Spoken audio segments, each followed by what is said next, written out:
धुम्या डोंगरावरून गडाचं काम सुरू होतं. खरवंडी येथील लोक हे पूर्ण जोमाने काम करत होते. तेथील लोक खूप कष्टाळू, मायाळू आणि प्रेमळ होते. त्यांचं बाबांवर विशेष प्रेम होतं आणि बाजीराव पाटलांचा शब्द त्यांच्यासाठी शेवटचा शब्द होता. खरं तर खरवंडी गावाचा एक इतिहास आहे.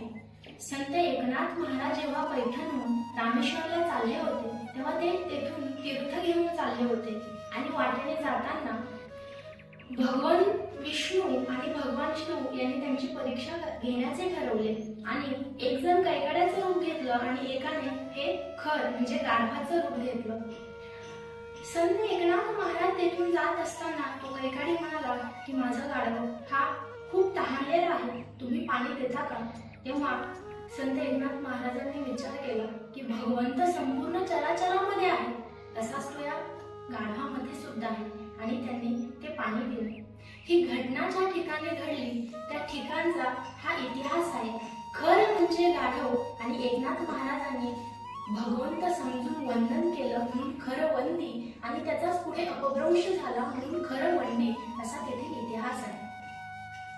आजही तिथे हरिहर म्हणजे महादेवाचं मंदिर आहे आणि असा सर्व काळ लोटल्यानंतर भगवानगडाचं कार्य हे पूर्ण होऊ लागलं. तेथे एक दिवस त्या लोकांनी भगवान बाबासाठी वस्त्र करून नेले आणि तेव्हा भगवान बाबा म्हणाले, मला या वस्त्रांची काय गरज आहे, तुम्ही इतक्या मायेने इथे येता हे माझ्यासाठी खूप आहे. भगवान बाबा नाही म्हणत होते परंतु लोक आग्रह करत होते आणि इतक्यात तेथे वामन भाऊ आले. वामन भाऊ आल्यानंतर भगवान बाबांना खूप आनंद झाला. त्यांनी वामन भाऊंना लोटांगण घातलं आणि ते म्हणाले, ह्या वस्त्र तुम्ही परिधान करा. आणि वामन भाऊ म्हणाले, भगवान ह्या लोकांनी खूप प्रेमाने हे वस्त्र तुझ्यासाठी आणले आहे, त्याच्यावर तुझा अधिकार आहे. खरं तर वामन भाऊ हे भगवान बाबांना भग्या असं म्हणत होते, परंतु आज माहिती नाही त्यांचं हृदय हे द्रवलेलं होतं आणि त्यांच्या डोळ्यामध्ये अश्रू तरंगत होते. आणि ते भगवान बाबांना म्हणाले, तू किती सहन केलं, या लोकांनी तुझ्यावर किती निंदेने शिंतोडे उडवले, त्या सगळ्यांची गरज तुला आहे, तुला कधीही ऐश्वर्याची कमी पडणार नाही. वामन भाऊंचा शब्द म्हणजे साक्षात भगवंताला तो पूर्ण करावाच लागत होता. ते म्हणजे प्रखर वैराग्य होते. त्यांचा शब्द हा स्थिर शब्द होता.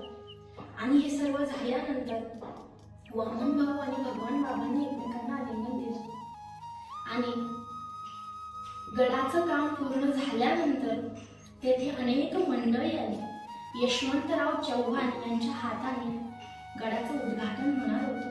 तेव्हा बोलताना ते म्हणाले, शिवाजी महाराजांनी अनेक गड उभारले, तसेच भगवान बाबांनी सुद्धा जनसामान्यांच्या कल्याणासाठी हा गड उभा केला आहे, म्हणून आजपासून हा भगवान गड आणि त्यानंतर या गडाला नाव भगवान गड असं पडलं. संत भगवान बाबांनी आपल्या आयुष्यातला एक एक क्षण फक्त आणि फक्त सामान्यांच्या कल्याणासाठीच व्यतीत केला आहे. संत हे कोणत्या एका जातीचे किंवा समाजाचे कधीच नसतात. ते सर्व समाजासाठी, सर्व प्राण्यांसाठी आपलं आयुष्य वेचत असतात आणि अशा संतांना ऐकणं, अशा संतांचं पूजन करणं हे आपलं कर्तव्य असतं. गडाचं काम पूर्ण झाल्यानंतर उजळले भाग्य आता अवघी चिंता वाढली. भगवान बाबांना कधीच कशाची अपेक्षा नव्हती. ते एका कवडीने सुद्धा आसुसलेले नव्हते. भगवान बाबा जिथे बसत तिथे लोक दर्शनाला येत आणि तेथे दक्षिणा देत, पैशांचा ढीग ढीग साचत. आजही जेव्हा गडाचे महंत कुठे जातात तेव्हा तो पैशांचा ढीग साचतो. आजही गडावर अन्नदान केलं जातं. एकही व्यक्ती तेथून उपाशी परतत नाही.